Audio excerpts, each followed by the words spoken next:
So today I've got a Nintendo Wii on the bench, dismantled after taking multiple screws out. There's special screws in this. You need a tri-wing screwdriver to take the special screws out, and there's 6 of those, plus another 9 other screws, which are regular Phillips type screws, one holding the backup battery in place. And finally managed to get the thing apart after quite a bit of time and struggle. And from the inside here you can possibly see there's quite a lot of dust, floating around inside here. I've already vacuumed the outside of the unit, and it comes from a very dusty environment, but hopefully I can now use some sort of either some sort of cotton buds, or maybe just some compressed air to get enough dust out of here so that it'll read the disc again, because currently it powers up fine, but it just doesn't read discs. So that's the current situation of this unit. So more to come. I'll continue filming things as I go on.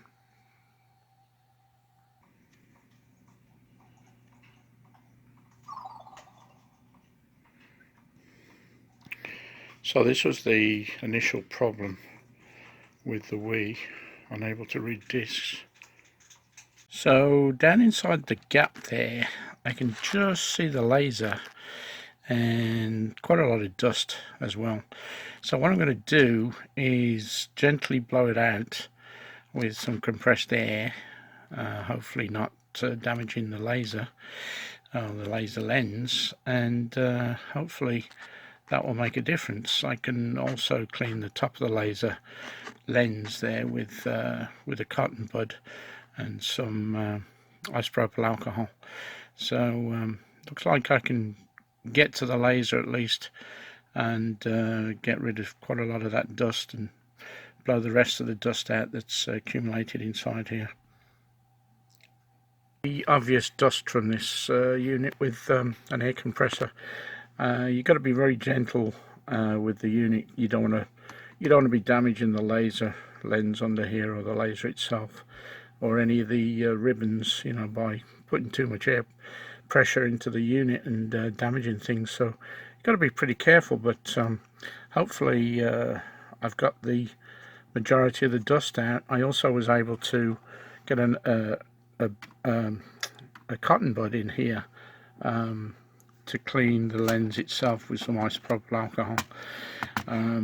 So down inside there now it's quite a bit cleaner, and hopefully that's going to cure the problem. The thing that is worth being aware of, this little filter here, it comes out very easily, so when you're cleaning things, be careful you don't lose that, because it's something that will fly out if you hit it with the air compressor, which happened to me. And that's just one of the things to be careful of. Obviously, just I've cleaned up this metal work here, the shielding, and that wasn't too bad. The air compressor removed most of that. I'm going to give it a quick wipe over with some probably with some isopropyl alcohol and a cloth, just to clean up a few more things. Like, for instance, the back here is a little bit dirty. Even though the air compressor removed the dust, there's still some dirt and grime or whatever on the back there, but that shouldn't be an issue. But I just want to clear that off, and the outside of the case, and give that a good cleaning. And I'm going to try this before I reassemble it.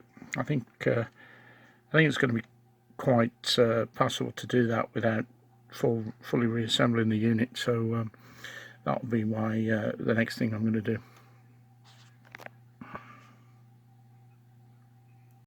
Here I use this quite a lot. My eyesight isn't as good as it used to be, and this is basically a magnifying glass that I can wear, and as a almost a visor type arrangement. Not just that lens here, but the whole thing here is a lens. Needs a good clean by the looks of it, but it's also got a light built in, so it comes in very handy. It enables me to look closely at things and assists my obviously my own vision, which unfortunately is failing fast. But anyway, I just wanted to mention that because it's very valuable. It's a very valuable gadget, which comes in really handy when your eyesight isn't that great. But I have two of these and use them quite often. I tested it and it's working, so now it's a case of getting it back together. This is a real pain to take apart and get back together. It's not easy at all, and I wouldn't advise you try it unless you're really desperate. But anyway, one of the hardest parts is to get this filter to stay in the right place, and that was a little difficult. But anyway, the two halves of the clamshell are back together now, and now it's just a case of putting all the screws back in. I put one of the tri-wing screws in here. From memory, it's a tri-wing, another tri-wing here, two silver Phillips screws that go in here and here. On the other end, yeah, more tri-wing. The ones at the bottom here, these are silver Phillips screws again, and then there's some small black screws that will go into these holes, these tiny holes, once this black plastic cover is in place, and those screws will hold this black cover in place. So now is the time to get it all back together, and wish me luck. So far we've got regular Phillips, tri-wing.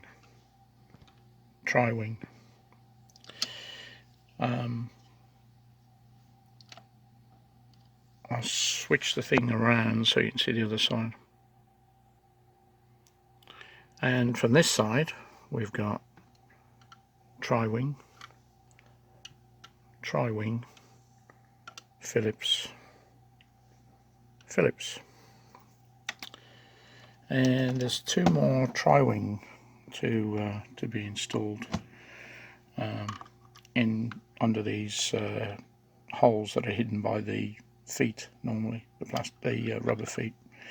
So those will be going in next. So now I've put this Phillips, this black Phillips, it's one of the longer black Phillips screws. It's back there. I've put the battery back in with the cover, and the bottom half now is complete.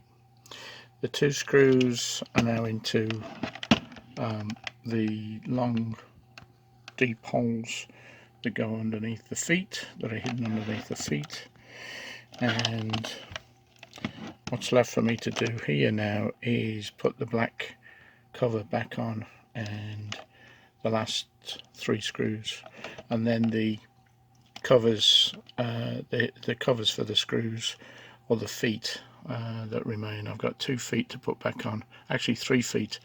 One of the small square ones. The small square one goes here, and then the other 2 feet that go here and here, and then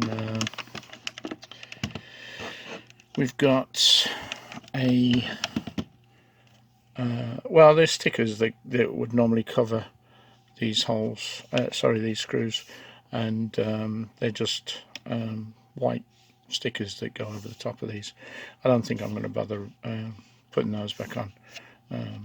Bit pointless, but it's just something to mention that they would normally cover these screws, but they're sitting over there in a little pile, so they will go on next.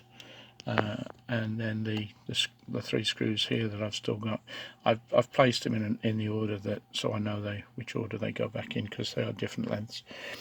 And so that's the next thing to do, and also get this black plastic cover back on, and back. Okay, so the black feet now, sorry, not the black feet, the feet, the rubber feet are now back in place here, and this one is back in place. As I said before, I'm not going to bother replacing the little white stickers that are in these, that normally cover these screws. They're going to stay off the machine. I have now got these, got the black plastic in place, which is a little fiddly, but that went back on, and the screws that belong there are also back in place, and it's long, short and long in that order, and the covers are back on, and we're ready to test it once more, and fingers crossed it's going to function. There's also a memory card in this one, which I've just replaced, because this has some homebrew installed on it. Focus please, thank you. Yeah, this has some homebrew installed on it, so it's got some items on the memory card, so don't forget to reinstall the memory card if necessary.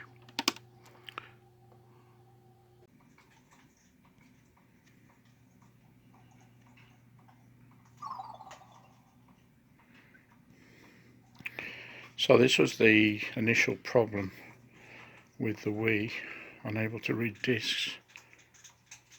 I'm about to test the Wii, now it's been cleaned, see if it'll read a disc.